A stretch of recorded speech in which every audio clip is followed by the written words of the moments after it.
And what you'll do is you'll all have looked at the material, you'll all have your own understanding, and then when you come and they will sharpen each other.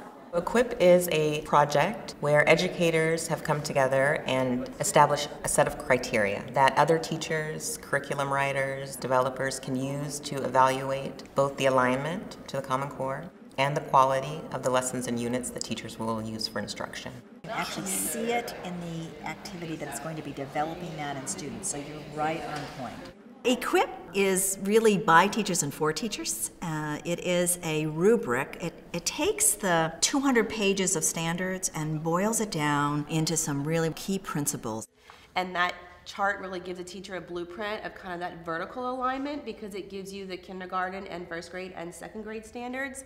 I think the greatest challenges to finding aligned instructional materials for the Common Core are that there are so many things out there right now that say that they're Common Core approved. So there's a lot of this like gray area where people are calling things Common Core, but it's not necessarily aligned to the standards in a really meaningful way.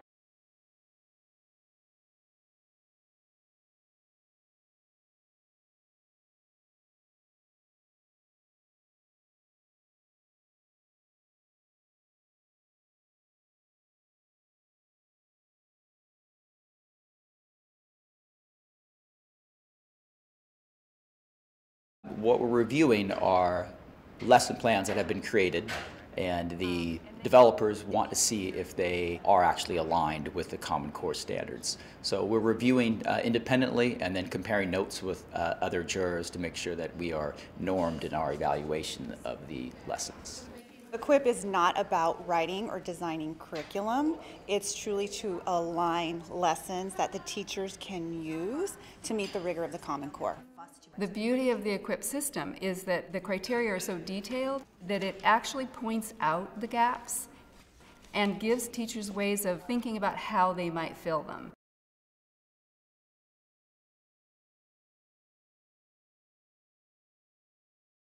It comes with a rubric for that summative assessment, which was great. We hadn't seen that yet. And it had an item alignment, so it said this item refers to this standard, which was great. What did everyone give? So a 3? I'd give it a 2. 3. I went between 1 and 2. I gave it a 1. Within the unit, it does call out some supports throughout, but we felt that that could be strengthened for all students, specifically ELLs and some of our diverse learner populations. 4 and 5 was a little weak, but I think by just putting adding 2 questions, this could just be a rock star.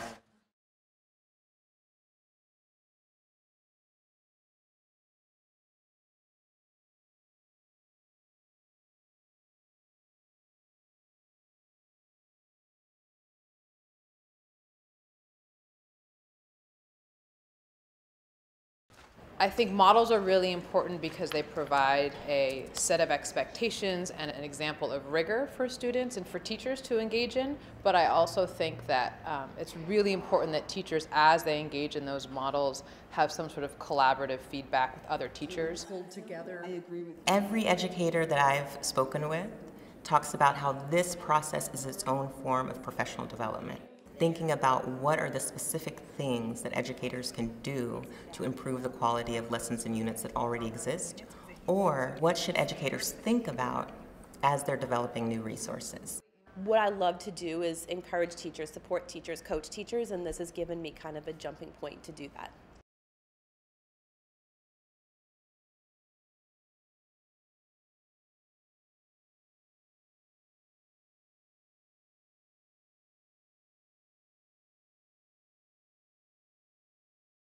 I firmly believe that our best teachers that we have are teachers who are reflective and always want to get better.